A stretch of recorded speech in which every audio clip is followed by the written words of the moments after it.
Hello, I'm Ed Martin.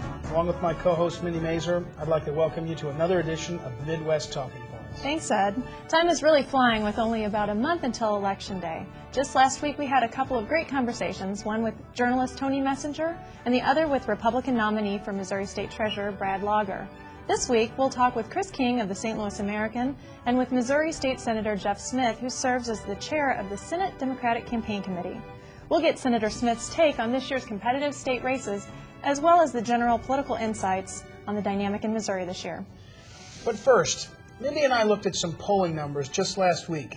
We didn't focus on the presidential race in Missouri, but now it seems like things are continuing to tighten in the presidential race. Two polls show Senator Obama pulling within 2 points of Senator McCain here in Missouri, very much within the margin of error, and makes you wonder if we'll see Senator McCain, Senator Obama, or their surrogates stumping in Missouri soon. Indeed, and I'm sure we'll see many more polls in the days ahead as well. As the economic crisis becomes more of a prominent issue that is hitting home with voters, we're seeing a shift in favor of the Democrats in the polling results. Barack Obama closing the gap here in Missouri in recent polling to 1 or 2 points, while Democratic gubernatorial nominee Jane Nixon expands an already strong lead. If the economy is the top issue for voters on Election Day, Democrats are likely to benefit. And later in the show, we'll speak with Missouri State Senator Jeff Smith, who heads up the state Democrats' effort to elect senators to the Missouri Senate. And when we come back, we'll talk with Chris King of the St. Louis American right here in St. Louis City and find out what he and his readers and his writers are saying about this year's elections. You're watching Midwest Talking Points on Charter Communications. Stay with us.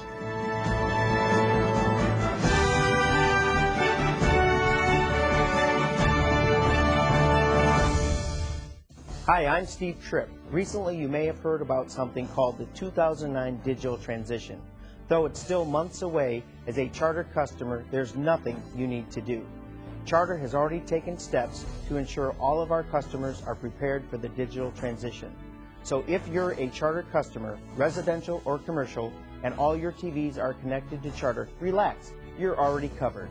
For more information, visit charter.com/digital transition. Put your campaign on target. Charter can help with targeted advertising solutions based on where your voter lives and what he or she is watching. Call us today, 394-2484. Welcome back. Later in the show, Ed and I will give you our take on 2 recent political ads, and we'll speak with Missouri State Senator Jeff Smith. But right now, we're happy to welcome Chris King, the editorial director for the St. Louis American, which is the largest Missouri weekly newspaper primarily targeted to African Americans. Chris is the political eyes and ears of the American, making sure that the readers have the latest on what's new in the world of state and local politics. Welcome, Chris. Hi, Mindy. Hello, Ed. Thanks for joining us today. I'm happy to come talk to you about the Midwestern political scene. Chris, tell us a little bit, first of all, about the American. It's historic. I know it's a historic paper across the country, but it's also in St. Louis. It's been around for a lot longer than people realize. Yeah, more than 75 years. Our publisher, Donald M. Suggs, has been the sole owner for many years. It's his vision. My job as the editorial director is to execute that vision for the most part, argue with him a little bit, but not so much. We come out every Thursday. We print 70,000 papers. That's audited. You can check the numbers. And we target the African American community in St. Louis, but we have plenty of readers, and as you can see, at least one staff member who is not from the core demographic. Well, Chris, tell me, the Post-Dispatch recently announced yet another round of layoffs. It seems like just about every pay period they announce more layoffs, and this one was a huge cut in the D.C. office of the D.C. Bureau of the Post-Dispatch. What does that do when the local paper seems to sort of struggle with the role of the weekly papers? How do you see the American fitting in or playing a role? Well, the Post is typical of the St. Louis media market. We're a little unusual. Vital Voice, the sort of the gay-focused paper, it's gone down to half as many papers, as has the West End Word, which publishes in and for the Central West End. We're staying steady at our weekly focus. We've only gone up in circulation in the 3 years I've been there. So we're a niche success story in a media market that's overall struggling, and the Post isn't unique in its struggles, and we don't pay too much attention to it. When we talk about the Post, we just goad them to do some part of their job we think they can do better, and that's, they do parts of their job very, very well. Is your website part of that? The St. Louis American yeah, website? it's stlamerican.com. That's sort of a separate shop. We have an editor, Kenya Vaughn, who runs that pretty much single-handedly, and she delegates to me and to others what she needs. And that's been part of the success, and we're doing some multimedia training to use the web more as a multimedia platform. And you've been using the web more yourself with your blog.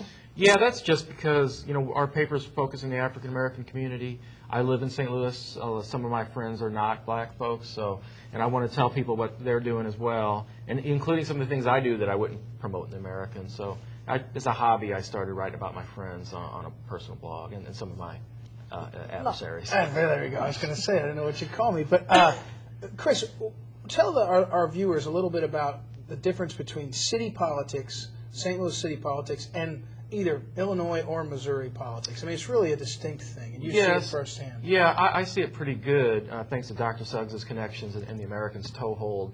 You know, I think the name of the game in St. Louis is fragmentation. You've got this Missouri split from Illinois, the city split from the county, North City split from South City, the narrow central corridor, which is kind of a dreamland of desegregation and people actually getting along and talking to each other. So we're observing and commenting upon a very fragmented landscape, and what I mostly do is try to tell our readers, this is how these sets of people are gaming this fragmentation to their benefit, and often to the people's, I would argue, often to their harm. Do you think Obama's going to win Missouri? Well, I don't know. John McCain could win Missouri. I think McCain can't, I'm told this by the strategist, McCain can't win without Missouri, and I'm told the Obama campaign has a strategy where they win without Missouri. So I think it makes it more crucial that McCain does win. I can say that as someone who gets a lot of calls from the Obama campaign, I got one while they were powdering my face for this talk.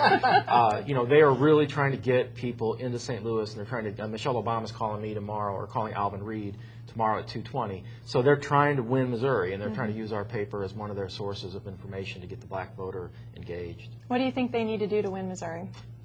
Well, I think it's just a matter of getting the people registered and getting the vote out. You know, it's not an original comment, but I do believe that's the case. Do you think that the problems that the city faces and St. Louis County facing sort of similar problems and issues about governance and all, what is the relationship for the region? You know, people talk about the donut and the hole in the donut if things go down in the city, and people worry about that. How does the region need to react or change in terms of the city and politics and policy? Well, a lot is discussed. A lot of money is spent studying the problems of the city of St. Louis. And I think some of the solutions are maybe in embryonic form now. I'm in one of those, you know, my friends leave the room when I say this, but I'm one of those people that think the city and the county need to merge. You know, I think right now you have basically bohunk politics can win in the city of St. Louis because it's such a small geographical area.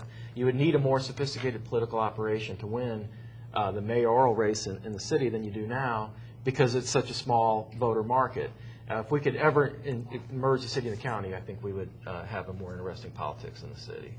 Well, thank you for your perspective, and we'll look forward to reading more of your perspective at the St. Louis American. Thanks so much for being with us today, Chris. Thank you very much. Chris, thank you for being with us. Great to hear about your work and about the city in general and our region, because as the city goes, so does the region. Best wishes to you and to the St. Louis American. It's going to be an exciting few weeks before the election and on after that. Hope you'll be back again with us sometime soon. And when we return, Missouri State Senator Jeff Smith joins us to discuss competitive races worth keeping an eye on. You're watching Midwest Talking Points on Charter Communications. This moment in Missouri political history is brought to you by the Missouri State Archive. 140 years after the creation of the United States of America, Marie Ruth Bynum became the first woman to cast a vote in the state of Missouri. She was 26 years old. The first election held in Missouri after the 19th Amendment allowed women's suffrage was a special election to fill a vacancy on the Hannibal City Council. Her role in Missouri history was no accident. On August 31, 1920, Marie Bynum walked 15 blocks to the poll in a drizzling rain. She and her husband, Hannibal City Clerk Morris Bynum, were met at the poll by her father-in-law, Lacey Bynum, who was serving that day as one of the Democratic Party election judges. His suggestion that she be the first woman at the polls now ensures her place in Missouri history. To discover more Missouri history moments, visit MissouriDigitalHeritage.com.